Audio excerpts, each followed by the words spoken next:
Hello ladies and gentlemen, welcome to Snyder's Inc. And today we have got a Dr. Insanity video, and this is when evil parents realize they've been caught. We don't get right into it, ladies and gentlemen. Hit the like button, subscribe, and comment thing down below. Let's go. Killed, the parents are usually mortified, creating some of the saddest moments in the interrogation room. But what happens when instead it's a child's own parents who are the secret killers? Is he dead? You tell me. Gotta be dead. Here are 4 examples of killer parents who did the I guess technically she counts because it's son-in-law. I guess.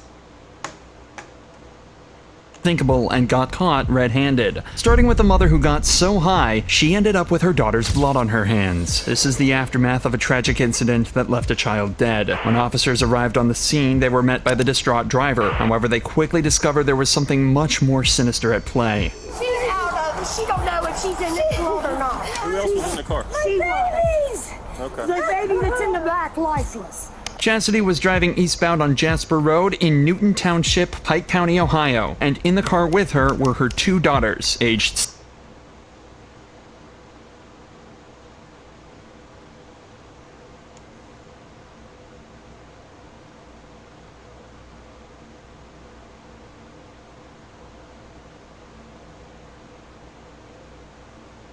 Two young girls who had their lives ended by a woman whose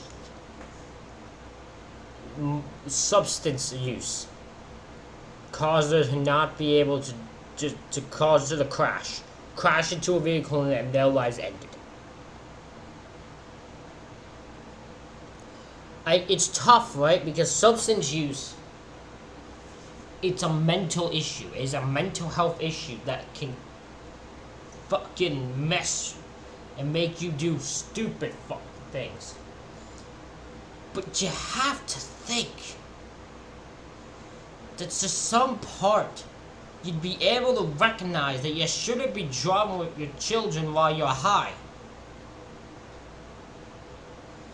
But I don't know, because I don't have an issue, so I don't know how badly it affects the next person. So maybe it is possible that you are just so badly on it, you don't think for a second on anything. You don't think when it comes to if you should be driving or anything. You just gotta go do something, you go do it, not thinking it would affect you at all. Not realizing it'll affect you.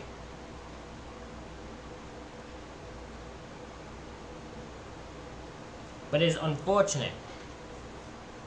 Sorry, I might have Dorito stuff on my hand and face. I was eating some Doritos before I started filming this video, so my bad.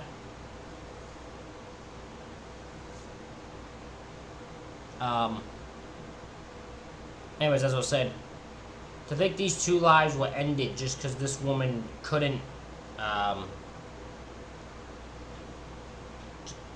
was just because of a mental issue and a substance issue he couldn't deal with. 7 and 5 years old. She tries to explain what happened in the lead up to the crash. So where were you coming from today then? Right now, before the crash? Where do you yours come from? When you were driving on the road, where did you leave from? The house. You left your house? Yeah. Where were you going? The Christie's, and I'm going to the store. Christie's and then the store? Yeah. Okay. Oh my god, she's definitely on something. You can tell by her fidgetiness. Like, you watch her, like, the simple question of where were you coming from seemed to just be, like, throw her off. Then she's, like, twitching and that. She's definitely on something. Okay. What happened with the crash? Do you remember it at all? I turned my head and looked at the girls to talk to them because they were fighting, and I just turned my head. In that split second, she lost control of the vehicle, with the official press release saying that she drove off the left side of the roadway, ramping over a driveway, striking a utility pole and a tree before coming to a final rest in the field. It turns out her 7-year-old daughter wasn't wearing a seatbelt, which is required for anyone in a moving vehicle. Okay, listen, you can be under substances. Your ass just stupidly know to buck your damn daughters into the goddamn seat. You dumb fuck.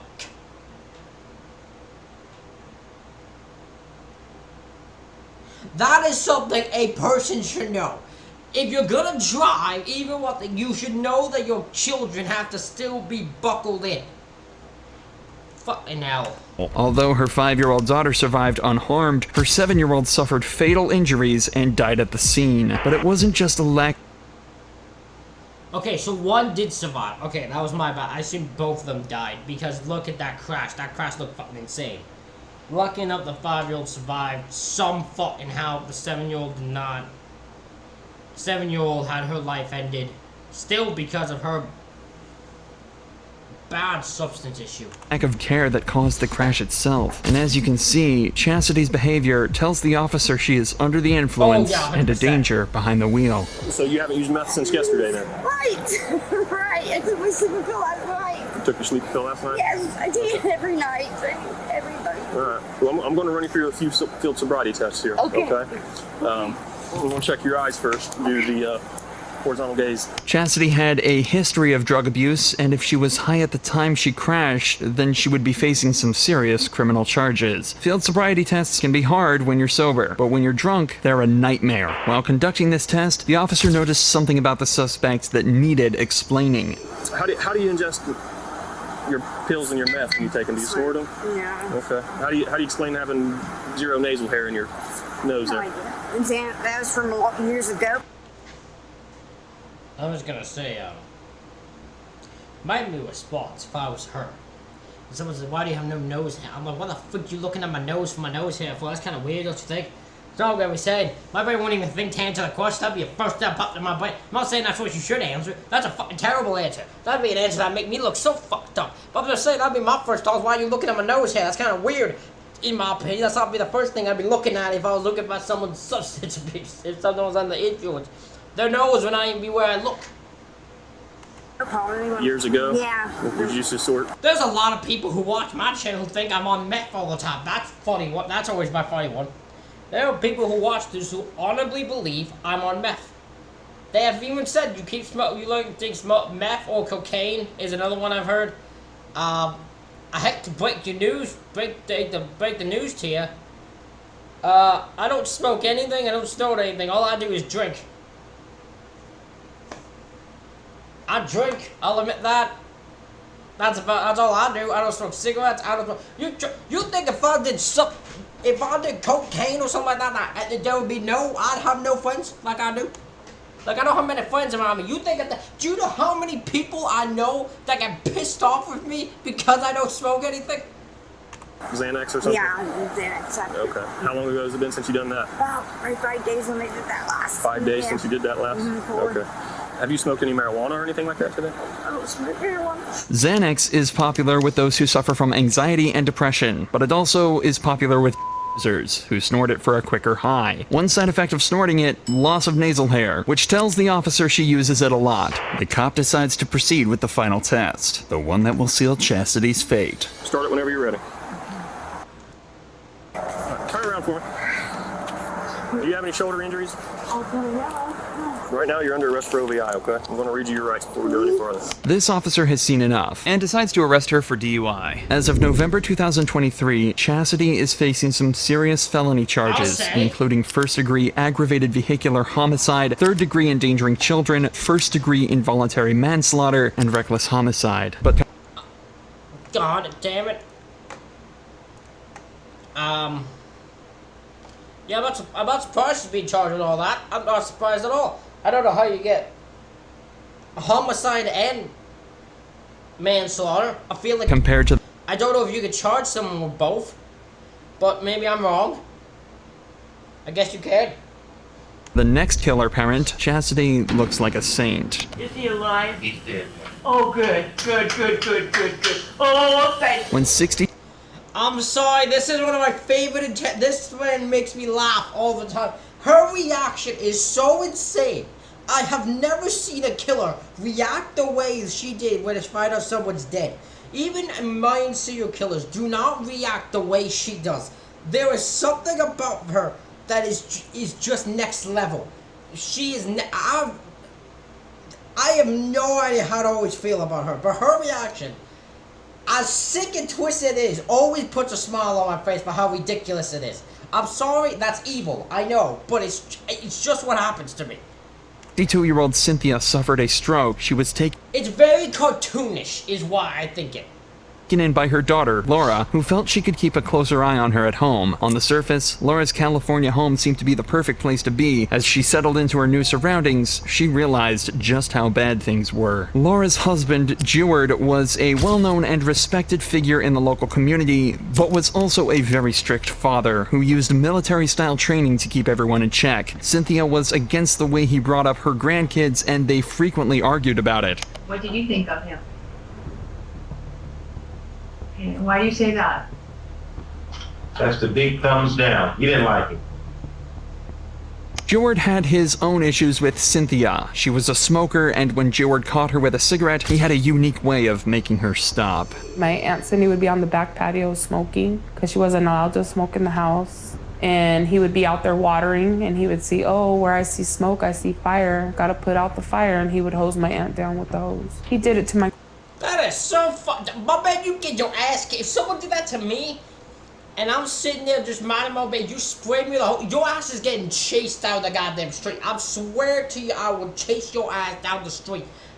Hell no, all hell about to break loose. You do that to me. My cousin, too. To Laura, his wife.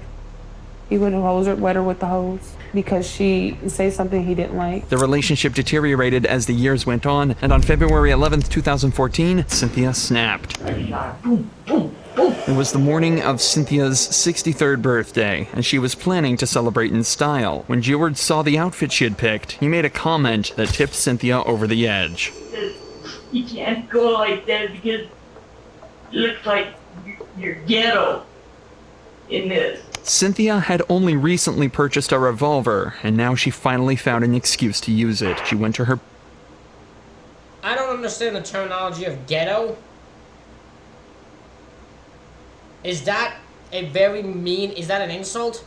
Like, I'm not even saying this... I'm very ignorant to this. Okay? There's someone's gonna come... I'm very ignorant to that term. What the freak does the word ghetto mean? Hold on. I'll Google it. Actually, never mind. I'll just Google it. What does ghetto...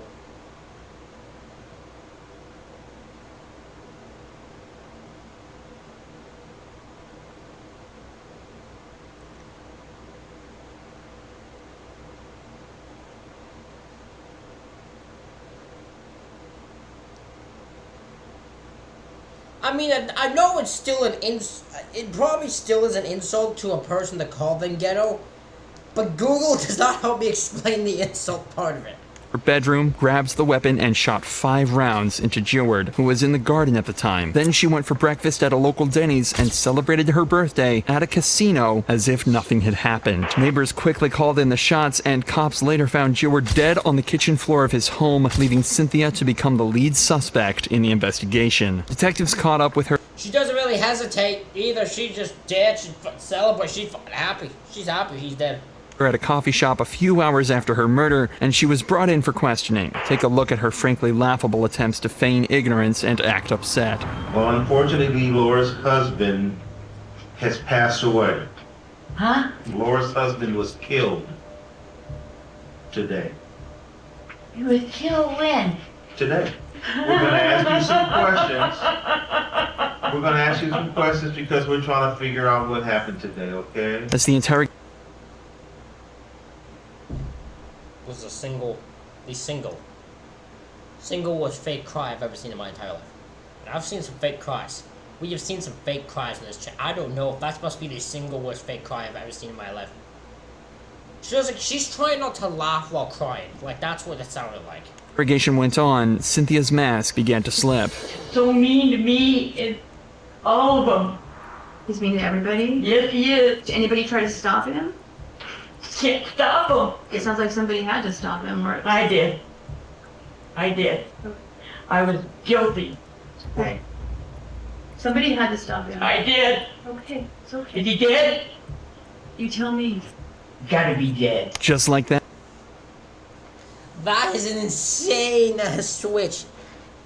I was guilty, and then he goes, is he dead? And she goes, you tell me. He goes, had to be dead.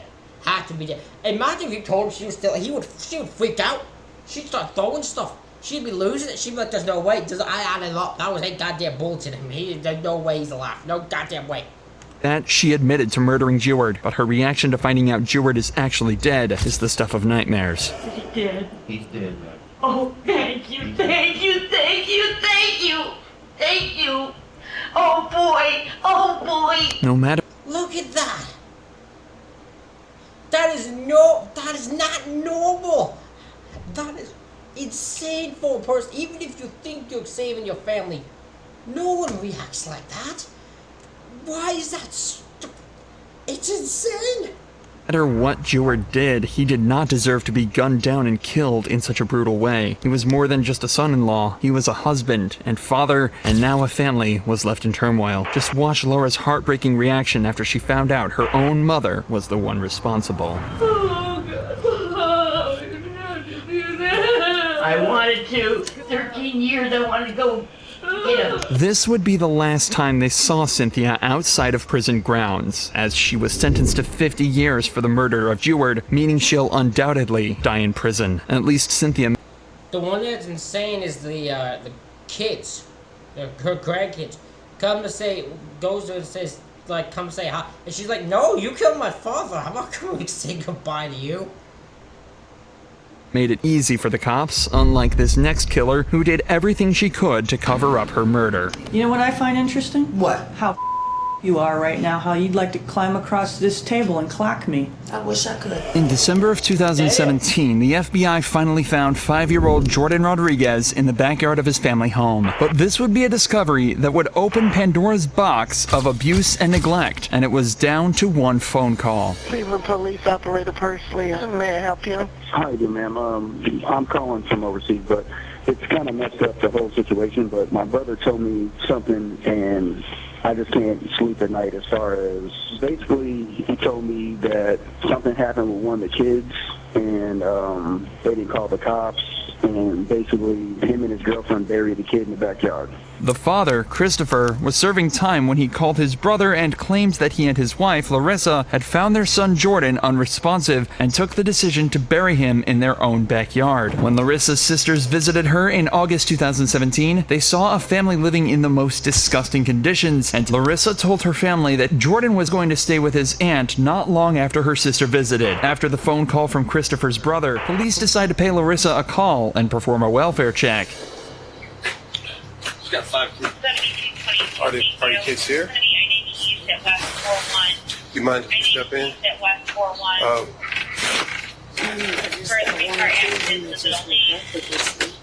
Okay.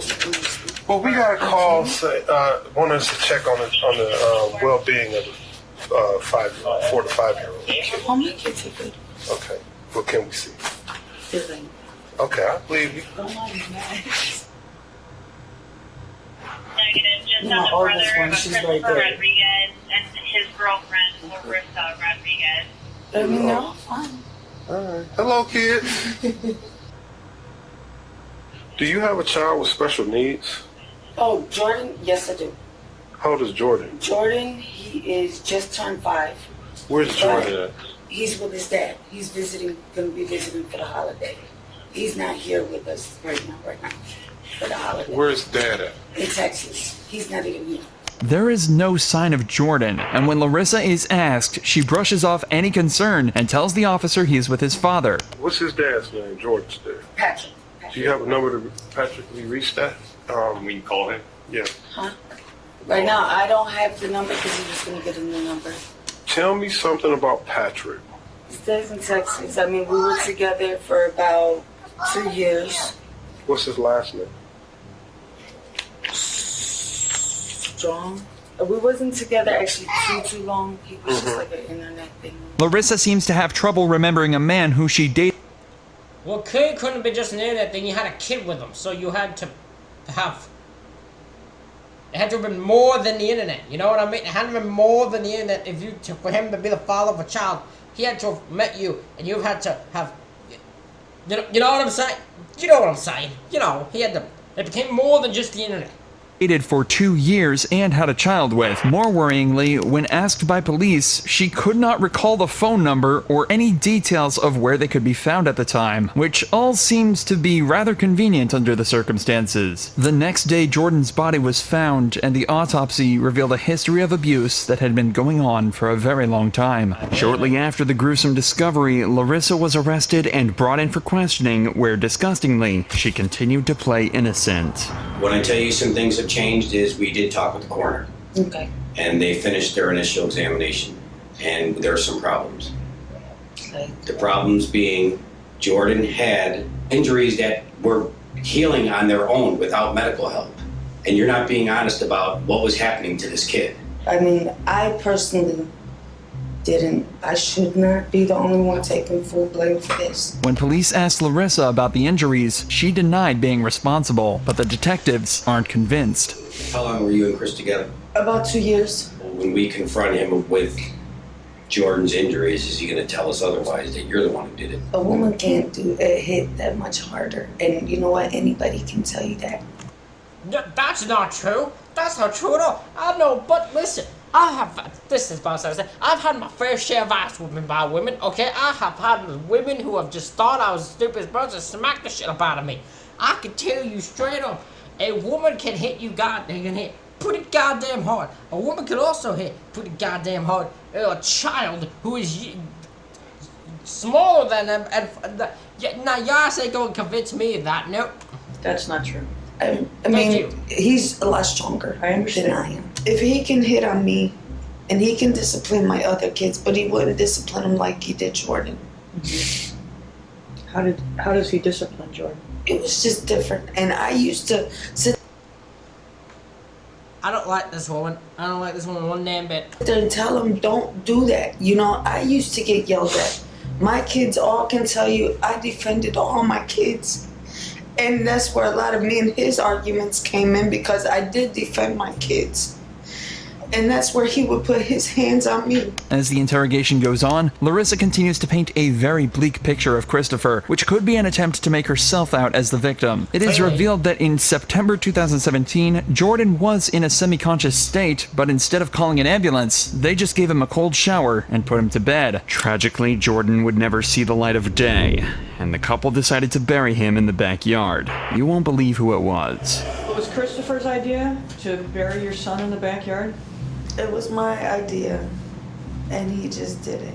Just because I didn't want Jordan to be far away from me, I just wanted him to be close. I was not ready to let Jordan go. I take the responsibility. I didn't take him to the doctor. That was my fault. Mm-hmm. I mean, I didn't call the ambulance when he needed it. That was my fault. Mm-hmm. I also had part in putting him there because I just had a baby. Mm-hmm. So, you know, and I'm feeling depressed. I diagnosed with PTSD, you know, and it's probably postpartum.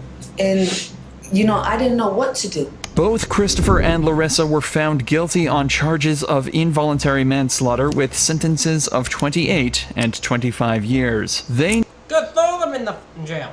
Good. Throw them in the jail. They deserve it. Knew what they were doing when they neglected their responsibility as parents. Unlike this next couple, who were so high on drugs, they didn't even notice when their infant child walked straight into danger. US Route 1... Oh, I remember this one. This was today, because they too get arrested, and they're baffled by the fact they're getting arrested. They are they cannot believe they're getting arrested. It's one of the busiest highways across America, and the last place you would ever want to find a child wandering alone. But in June 2019, that's exactly what one motorist saw, and they had to do something about it. The whole shocking incident was caught on a body cam. My heart is about to jump out my body. Okay. Yeah. Did we find? No. I just pulled over. I found them. Man, my heart is about to jump out my body. They were walking in the road? Yes, he actually... Oh, I know where he is. I think I'm pretty sure I know which one. He's from that one right there. Oh, good. I'm pretty sure. I hope so. Hey, buddy. I don't know if you want to come to me or are you good with her? Oh, look at you. But the real surprise came when he recognized the boy. Poor little man. Does he say anything to you? No, he didn't say anything. He's not afraid though, for sure. I think I remember this guy. The officer didn't have to go far to take the boy home, and he knew exactly where his parents would be. Is this where you live? You live here? Yeah. That's where you live? How'd you get out? Is this where you came from? Yeah. That kid doesn't care. That's like, yep, that's it. Right there. Yeah. Hello. See my blue lights, buddy? Look at that. We're gonna sit in that car actually. Can you hang tight with him while I pull my car over here and he can sit in the back of my car for a second?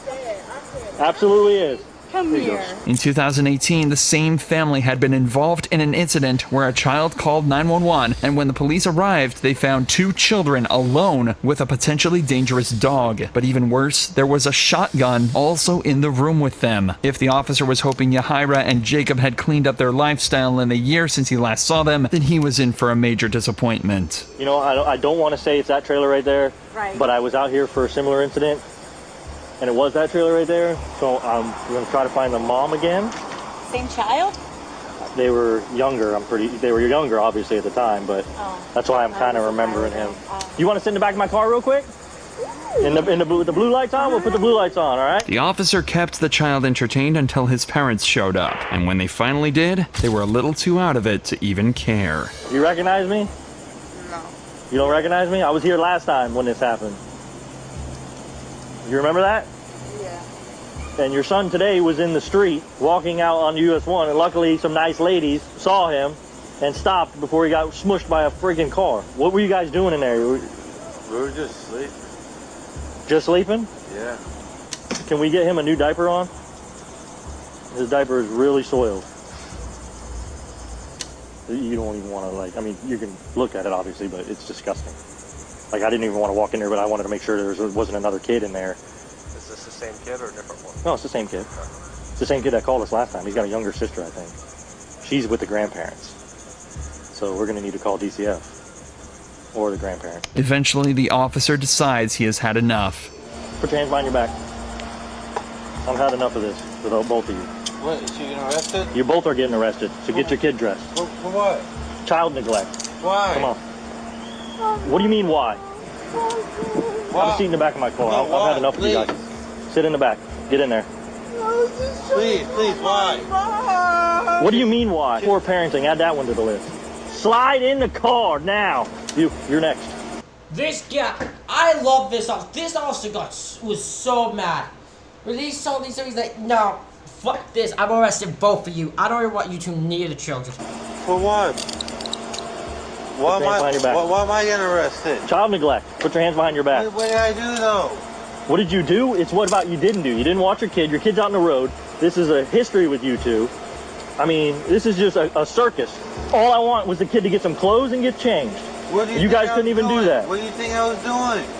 Around, that's what you were doing. I was putting clothes on. This is not fair at all. It's not fair. Yeah, it's not fair to your son. That's what it's not fair to. Have a seat. They later claimed to be taking medication that caused them to fall asleep, and their son had walked out of a broken door. The boy was sent to live with the family, and his parents were booked and given a $5,000 bond. Do you enjoy true crime videos?